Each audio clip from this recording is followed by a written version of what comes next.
Hola hermanos, el día de hoy, 7 de agosto del 2021, es sábado de la 18ª semana del tiempo ordinario. Casi no hemos hablado de eso, ¿no? De que estamos en la semana 18 del tiempo durante el año, porque claro, como hemos tenido la transfiguración, la dedicación de la Basílica de Santa María la Mayor, la fiesta de San Juan María Vianney, bueno, entonces por eso nos hemos desviado un poquitito, pero sí estamos terminando la semana 18 del tiempo durante el año, bueno, a gratitud, con muchísimo agradecimiento, pues porque somos conscientes de que no llegaríamos al final de esta semana si no fuese por la misericordia grande de nuestro Dios, que siempre está pendiente de nosotros. Hoy es día de un santo muy popular, es de San Cayetano, el patrono de la providencia, el patrono del trabajo y del pan. Un buen día para comernos un buen pan y con café, todavía mejor. Bueno, vamos, fíjense, San Cayetano nace en un 1 de octubre de 1480 en Vicenza, en Italia. Hombre, era de una familia noble, es el tercero de los hijos del conde de Tiene. Bueno, él murió en 1492, muere el papá, creo que sí, creo que por eso me acuerdo por la fecha, ¿no? 1492, el descubrimiento de América, la reconquista de España, en una batalla. Él era militar y entonces ahí muere, lo educa su mamá, pero lógico, su mamá también era condesa, ¿no? Y lo educan muy bien, se gradúa un doble doctorado, gracias a la influencia de sus tíos, es lo que se supone, pues termina siendo protonotario apostólico, es decir, termina siendo secretario del Papa Julio II. Y ahí va a permanecer en Roma hasta 1513, pero ahí se decide, fíjense, había una sociedad de sacerdotes del amor divino y él entra a formar parte de ese grupo, luego bueno, se va moviendo en varios lugares, está por ejemplo, en Venecia va a fundar un hospital para enfermos incurables.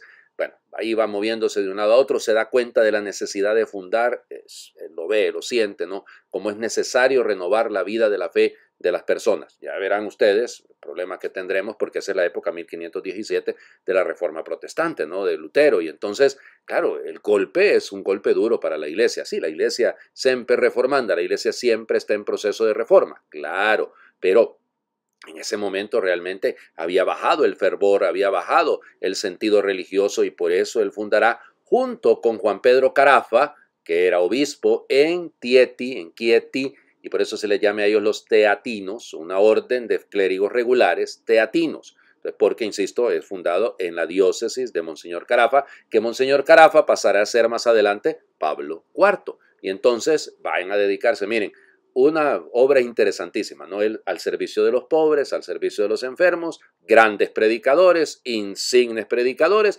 ¿Se acuerdan más o menos de San Francisco de Asís? ¿No? Una cosa similar a esto, la pobreza. Ellos no andan pidiendo nada, ellos no andan solicitando nada, sino que viven de la limosna. Se dice que en una cierta ocasión habían entregado todo a los pobres y se habían quedado sin comida y la gente les va a decir, oiga, no tenemos que comer a Gaetano, ¿no? Porque ese es su nombre. De hecho, fíjense que el nombre viene de un tío de él, que le habían puesto Gaetano y que había muerto, que de hecho él era de la Universidad de Padua, también el tío, donde más adelante se va a graduar San Cayetano, Gaetano, de la ciudad de Gaeta, ahí frente al mar. En fin, perdón que me devuelva un poquito, digamos, en esto. Entonces resulta ser que cuando le dijeron que Cayetano no tenemos nada de comida, y entonces ¿saben lo que hizo? Se fue a tocar el Santísimo, el Sagrario. Lo tocó, le dio un par de golpecitos, le dijo, Señor, que no se te olvide que hoy tenemos que comer. Y entonces en eso aparecieron allá unas mulas cargadas con comida, que era de una donación, que no quisieron decir de dónde venían aquella donación.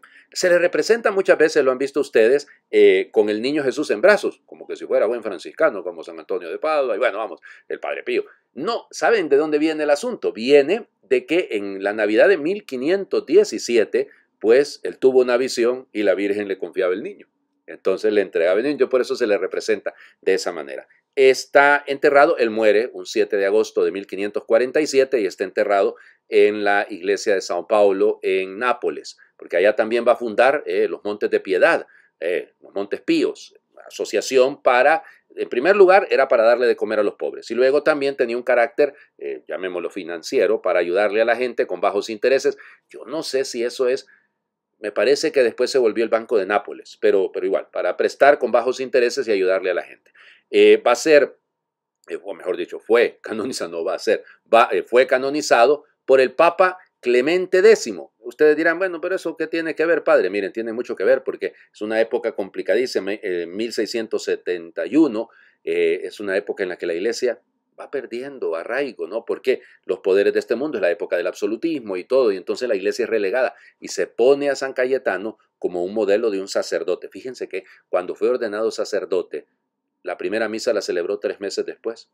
¿Cómo que 3 meses? Pues sí, porque él dijo, esto no es cualquier cosa, hay que hacer serios. Y se preparó tan bien que la preparación le duró 3 meses para su primera misa. Imagínense ustedes. Bueno, vamos, lecturas del día de hoy. Leemos el libro del Deuteronomio, capítulo 6, versículos del 4 al 13.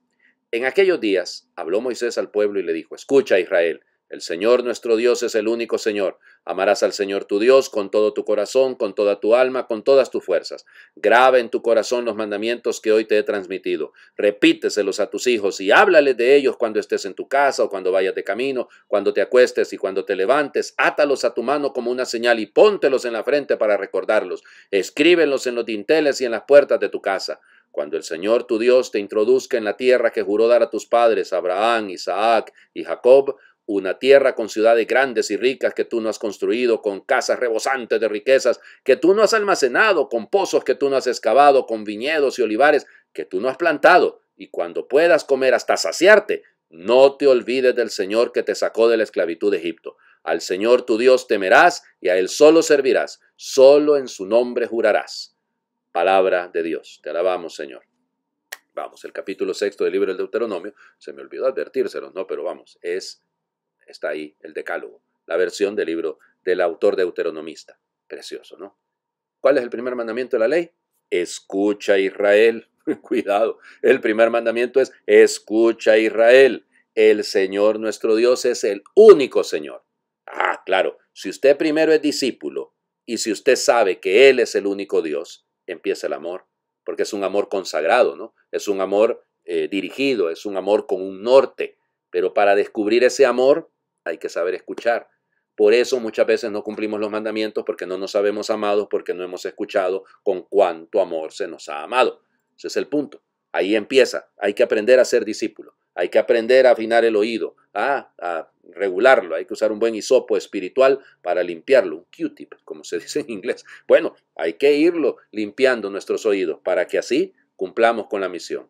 Y grábalo, ponlo en los dinteles de la puerta, póntelos en la frente. Los judíos creyeron que era así, entonces se amarraban allá, ¿se acuerdan de las filacterias y de todo aquello? Bueno, se amarraban un pedacito ahí con un rollito de la ley. No era eso, que grábatelo en la mente y en el corazón para que lo practiques y lo enseñes con el ejemplo. Repíteselo a tus hijos cuando vayas de camino, cuando estés en casa. O sea, no te canses de anunciar a Dios, por Dios. Eso es todo lo que está detrás. Y el pecado más grave de Israel, siempre el olvido. No te olvides del Señor que te sacó de Egipto. Ahí está el problema, somos desmemoriados, dirían en mi pueblo. Perdemos la memoria bien rapidito. Y claro, se nos olvida todo lo que Dios ha hecho por nosotros. No es que se nos olvida, es que adrede nos olvidamos. Bueno, vamos al Evangelio. Mateo, capítulo 17, versículos del 14 al 20. En aquel tiempo, al llegar Jesús a donde estaba la multitud, se le acercó un hombre que se puso de rodillas y le dijo, Señor, ten compasión de mi hijo. Le dan ataques terribles. Unas veces se cae en la lumbre y otras muchas en el agua. Se lo traje a tus discípulos, pero no han podido curarlo. Entonces Jesús exclamó, ¿hasta cuándo estaré con esta gente incrédula y perversa? ¿Hasta cuándo tendré que aguantarla? Tráiganme aquí al muchacho. Jesús ordenó al demonio que saliera del muchacho y desde ese momento éste quedó sano. Después, al quedarse solos con Jesús, los discípulos le preguntaron, ¿por qué nosotros no pudimos echar fuera ese demonio? Le respondió Jesús, porque les falta fe. Pues yo les aseguro que si ustedes tuvieran fe, al menos el del tamaño de una semilla de mostaza, podrían decirle a ese monte, trasládate de aquí para allá, y el monte se trasladaría. Entonces nada sería imposible para ustedes. Palabra del Señor. Gloria a ti, Señor Jesús. Entonces nada sería imposible para ustedes. Ahí está. Para Dios todo es posible, ¿no? Sí. ¿Por qué lo repetimos tantas veces y poco lo creemos? Para Dios nada es imposible, pero no nos lo creemos. Porque incluso las situaciones más difíciles y complejas, los demonios más reacios en ser expulsados, pueden ser expulsados. El pecado más grave, el que piensen en lo más grave, ¿ya? Puede ser vencido con la fuerza de la fe. En otros pasajes, no en Lucas dirá, porque hay demonios que solo salen con mucha oración y ayuno. Bueno, es decir, hay que mezclar la mística con evidentemente, con la ascética, con el esfuerzo también. Claro que sí, pero vamos, Es esto, ¿no? El problema de por qué tus discípulos no pudieron. Jesús reacciona, es fuerte en lo que dice también. Hombre, ¿hasta cuándo voy a estar con ustedes cabezas duras, cabezas huecas? ¿A ustedes les falta fe? Nos lo dice con claridad el Señor. Nos falta fe. Tenemos los demonios de la división, el demonio de la corrupción, tenemos el demonio de los divorcios, el demonio del aborto, tenemos bueno, tantos demonios, ¿no? Nos falta fe, nos falta fe. Y tenemos que poner muchísimo empeño con la actitud de este Padre, que busca a Jesús sabiendo que Él puede, sabiendo que es una necesidad por su Hijo, no está pidiendo por Él, está pidiendo por su Hijo. Y por eso la fuerza de la fe y del amor de este buen hombre alcanzará la gracia que pide. Hagamos oración. Padre Celestial, mi vida está en tus manos. Ayer, hoy y siempre estoy seguro y confiado en ti. Señor, ayúdame a saber que tú tienes todo el control. Ayúdame a creer que tú estás trabajando en mi vida ahora mismo, aunque yo no lo pueda ver. Ayúdame a confiar en lo que no puedo ver, aun cuando lo único que veo es doloroso y está todo tan nublado. Ayúdame a saber que tú tomas control de todas mis necesidades. Señor, gracias por escuchar mi clamor por ayuda. Gracias por amarme tanto. Ayúdame a creer en todas las promesas que me has dado. Perdóname cuando dudo de ti y de tu amor. Yo creo en ti, Señor. Perdóname cuando a veces pierdo la fe. Amén. El Señor esté con ustedes. Les bendiga a Dios por intercesión de San Cayetano, el que es Padre, Hijo y Espíritu Santo, y su bendición descienda y les acompañe siempre. Como ya los conozco, van a decir, el Padre nos mandó hoy a que fuéramos a comer pan, café con pan. Eso es en mi pueblo, es muy normal eso, ¿no? Y entonces, bueno, vayan con todo, no hay ningún problema, pero acuérdense de compartir ese pan, eso es más importante aún. Feliz fin de semana para todos.